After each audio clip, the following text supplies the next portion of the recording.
పశ్చిమాసియాలో మరోసారి ఉద్రిక్తతలు చోటు చేసుకున్నాయి. ఇరాన్పై అమెరికా ప్రతీకార దాడులు చేపట్టింది. హర్మూజ్ జలసంధిలో ప్రయాణిస్తున్న చాలా ఖరీదైన వాణిజ్య నౌకపై ఇరాన్ డ్రోన్లతో దాడి చేసింది. దీనికి ప్రతీకారంగా అమెరికా దాడులు చేపట్టింది. హర్మూజ్కు సమీపంలోని ఇరాన్ మిలిటరీ స్థావరాలను లక్ష్యంగా చేసుకున్నట్టు అమెరికా సెంట్రల్ కమాండ్ తెలిపింది.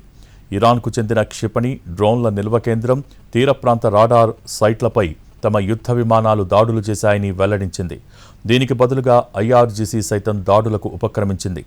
గల్ఫ్ ప్రాంతంలోని అమెరికా స్థావరాలను లక్ష్యంగా చేసుకుంది. వాణిజ్య నౌకా ప్రయాణంపై ఇరాన్ బలగాల అకారణ దాడి కాల్పుల విరమణ ఒప్పందాన్ని స్పష్టంగా ఉల్లంఘించినట్టు కనిపిస్తోంది. అంతర్జాతీయ నౌక వాణిజ్య కారిడార్లో వాణిజ్యం అధికంగా సాగుతున్న తరుణంలో ఇరాన్ దాడులు చేపట్టింది. ఇరాన్ ప్రమాదకరమైన ప్రవర్తన స్వేచ్ఛాయుత నౌకాయానాన్ని దెబ్బతీసిందని అమెరికా తెలిపింది.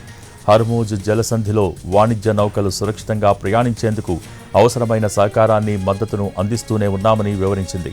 ఇరాన్తో కుదిరిన ఒప్పందంలోని అన్ని అంశాలు అమలయ్యేందుకు అమెరికా బలగాలు అప్రమత్తంగా ఉన్నట్టు వెల్లడించింది. ఇరాన్పై ప్రతీకార దాడికి ముందు అమెరికా అధ్యక్షుడు ట్రంప్ స్పందించారు. హర్మూజ్లో ప్రయాణిస్తున్న వాణిజ్య నౌకలపై దాడి చేయటం తెలివి తక్కువ పనే అని విమర్శించారు. కాల్పుల విరమణ ఒప్పందాన్ని ఉల్లంఘించడమేనని పేర్కొన్నారు. దీనికి అమెరికా బదులు తీర్చుకుంటుందని వెల్లడించారు. ట్రంప్ ప్రకటన వెలువడ్డ అనంతరం అమెరికా యుద్ధ విమానాలతో దాడులకు దిగింది. దీంతో మరోసారి ఉద్రిక్త పరిస్థితులు చోటు చేసుకున్నాయి. ఇటీవలే స్విట్జర్లాండ్ వేదికగా అమెరికా, ఇరాన్ మధ్య శాంతి ఒప్పందం కుదిరింది. అయితే తాజా దాడులతో ఒప్పందంపై అనిశ్చితి నెలకొంది.